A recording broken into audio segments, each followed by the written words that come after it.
प्यारे बच्चों, welcome to नामदो classes. नामदो classes के यूट्यूब प्लेटफॉर्म पर आपका स्वागत है। आज हम डिस्कस करेंगे मध्य प्रदेश की नदियों को।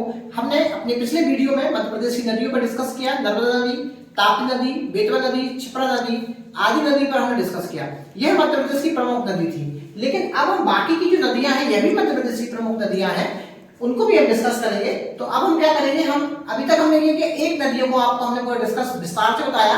अब हम क्या करेंगे, चार नदियों को आपको बताएंगे, क्योंकि जो ये नदियां इनमें बहुत कम महत्वपूर्ण पॉइंट मिलते हैं हमें। तो मैं इन नदियों को पूरी मैंने नदियां ये आपके बोर्ड पे लिख दी है, तो आप इनको बहुत अच्छे से समझने में आपको आसानी होगी। और जो भी महत्वपूर्ण नदियों से महत्वपूर्ण पॉइंट बन सकते हैं, हमने उनको यहाँ पे कवर करने की कोशिश की है। तो आज हम डिस्कस करेंगे आपकी मध्य प्रदेश की नदियों को। तो मध्य प्रदेश की जो नदियां हैं, इनमें हम देख लेते हैं कुछ प्रमुख नदियों के बारे में, है ना। कुछ प्रमुख नदियों के बारे में हम ऑलरेडी चर्चा कर चुके हैं। अब हम बताएंगे आपको अन्य नदियों में। तो मध्य प्रदेश की एक अन्य नदी आती है टॉन्स नदी, और इस टॉन्स नदी का दूसरा नाम क्या है, तमसा नदी। इसी को क्या बोलते हैं, तमसा नदी। प्यारे बच्चों, जो टॉन्स नदी है, यह आपकी कैमूर पहाड़ी सतमा से इसका क्या होता है, उद्गम स्थल होता है। कहां से, कैमूर पहाड़ी से सतना के पास, मैहर के पास से इसका क्या होता है, उद्गम स्थल होता है प्यारे बच्चों। और इस टॉन्स नदी का जो समापन होता है प्यारे बच्चों, वो होता है गंगा में। कहां पे होता है इसका समापन, गंगा में इसका समापन होता है प्यारे बच्चों। जो टॉन्स नदी है, टॉन्स नदी की जो सहायक नदी है वो है बीहड़ नदी, है ना। बीहड़ नदी जो है टॉन्स नदी की प्रमुख सहायक नदी में से एक है। और जो बीहड़ नदी है ये आपकी रीवा में बहती है।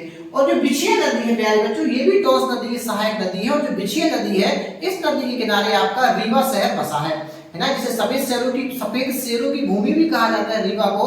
वो शहर आपका बिछिया नदी के तट पर स्थित है, ध्यान दीजिएगा। फिर है आपकी बेलन नदी, यह भी आपकी टॉन्स नदी की सहायक नदी है। बात करेंगे हम टॉन्स नदी पर। तो टॉन्स नदी पर एक प्रमुख जलप्रपात बना है, पूर्वा जलप्रपात। ये किस नदी पर है, आपकी टॉन्स नदी पर। तो इतनी जानकारी हम टॉन्स नदी या तमसा नदी से प्राप्त करते हैं प्यारे बच्चों। अब अगली नदी है हमारी वैनगंगा रिवर, वैनगंगा नदी। जो वैनगंगा नदी है प्यारे बच्चों, इसका जो उद्गम स्थल होता है वो होता है परसवाड़ा सिवनी से। कहां से होता है, परसवाड़ा सिवनी से इसका उद्गम स्थल उद्गम होता है प्यारे बच्चों। और ये जो वैनगंगा नदी है, ये वर्धा नदी में मिल जाती है। अर्थात इसका जो समापन होता है वो कहां पे होता है, महाराष्ट्र में इसका समापन होता है वर्धा नदी पे। अब बात करेंगे इसकी लंबाई की। तो वैनगंगा नदी की लंबाई है 569 किलोमीटर, 569 किलोमीटर इसकी टोटल लंबाई है वैनगंगा रिवर की। बात करेंगे वैनगंगा नदी की सहायक नदी का। तो इसकी जो प्रमुख सहायक नदी है वो है वर्धा नदी। और ये जो वर्धा नदी है, ये वर्धन शिखर बैतूल से निकलती है। फिर है इसकी सहायक नदी बावनथड़ी नदी, और फिर है इसकी सहायक नदी पेंच नदी। तो इसकी तीन प्रमुख सहायक नदियां कौन कौन सी, वर्धा, बावनथड़ी और आपकी पेंच नदी इसकी सहायक नदी है। और जो वैनगंगा नदी है, इसके किनारे पर आपका बालाघाट शहर स्थित है। अब बात करें हम बहुत अच्छे से वैनगंगा नदी की। तो जो वैनगंगा नदी है वो आपकी कहां से निकलती है, परसवाड़ा। कहां से निकलती है, परसवाड़ा सिवनी से निकलती है। कहां से निकलती है, परसवाड़ा सिवनी से ये निकलती है। और प्यारे बच्चों, बालाघाट से होते हुए ये महाराष्ट्र, जो आप बॉर्डर देख रहे हो, ये महाराष्ट्र की बॉर्डर है। ये महाराष्ट्र से जब महाराष्ट्र की बॉर्डर में पहुंचती है, तो महाराष्ट्र के बॉर्डर में लगा हुआ है भंडारा जिला। उस भंडारा जिला में बहती हुई ये नीचे आ जाती है। तो भंडारा जिले में जब ये बहती हुई नीचे आती है, तो वहीं बैतूल से एक नदी बहती हुई आती है प्यारे बच्चों, वर्धा नदी। और ये जो आपकी वर्धा नदी है प्यारे बच्चों, ये आपकी मिल जाती है ना, वर्धा नदी और वैनगंगा नदी। यहाँ से आ रही है वर्धा नदी और ये आ रही है वैनगंगा नदी। तो यहाँ आके ये मिल जाती है और ये संगम बनाती है। उस संगम को बोलते हैं प्राणहिता संगम। और ये संगम बहुत इंपॉर्टेंट है, ये कई बार परीक्षाओं में पूछा जाता है प्यारे बच्चों। अब हम बात करेंगे केन नदी। तो जो केन नदी है प्यारे बच्चों, यह बुंदेलखंड क्षेत्र की प्रमुख नदी है। हम कहेंगे ये जो केन नदी है, ये बुंदेलखंड क्षेत्र के लिए एक वरदान है।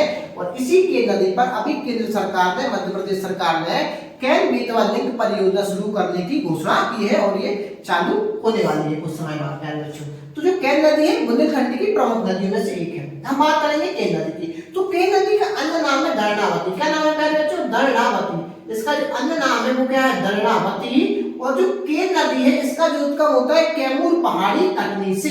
कैमूर पहाड़ी कटनी से इसका उद्गम होता है प्यारे बच्चों। हम बात करेंगे इसकी समापन की। तो ये यमुना में मिल जाती है, यमुना में चिल्ला के निकट, उत्तर प्रदेश में यमुना में चिल्ला के निकट ये मिल जाती है आपकी प्यारे बच्चों। हम बात करेंगे इसके बारे में, केन नदी के बारे में कुछ इंपॉर्टेंट पॉइंट की। तो आइए देखें, मध्य प्रदेश की सबसे सुंदर नदी बोला जाता है केन नदी को। क्या बोला जाता है? मध्य प्रदेश की सबसे सुंदर नदी बोला जाता है आपकी केन नदी को। प्यारे बच्चों हम बात करेंगे केन नदी पर। तो केन नदी पर पांडव जलप्रपात और रनेह जलप्रपात स्थित है। पांडव जलप्रपात और रनेह जलप्रपात केन नदी पर स्थित है। अब आप समझिए केन नदी के बारे में, इसकी पूरी ड्राइंग। ठीक है, देखिए ये कटनी, कटनी मतलब आपका कहाँ पे? कटनी मतलब कैमूर पहाड़ी है ना। कटनी में कैमूर पहाड़ी से आपकी कौन सी नदी निकलती है? केन नदी निकलती है।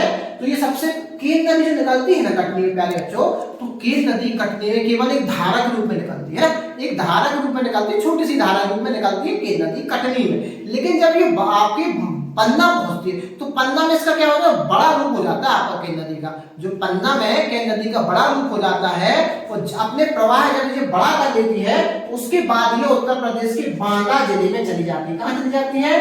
उत्तर प्रदेश के बांदा जिले में चली जाती है। और बांदा जिले में ये इसका जो प्रवाह क्षेत्र होता है इसकी बहुत ज्यादा लंबाई में बहती है ना। तो बांदा जिले की बात चली जाती है यमुना नदी में, क्या हो जाती है? ये मिल जाती है चिल्ला के निकट। ठीक है प्यारे बच्चों, इतना हमने केन नदी के बारे में जाना। प्यारे बच्चों अब हम बात करेंगे हमारी माही नदी की। तो जो हमारी माही नदी है प्यारे बच्चों, इसे बोला जाता है आदिवासी गंगा। इस नदी को बोला जाता है आदिवासियों की गंगा, माही नदी को, क्योंकि जो उसका उद्गम होता है प्यारे बच्चों वो होता है आपके पश्चिमी साइड अर्थात धार जिले के सरदारपुर से इसका क्या होता है?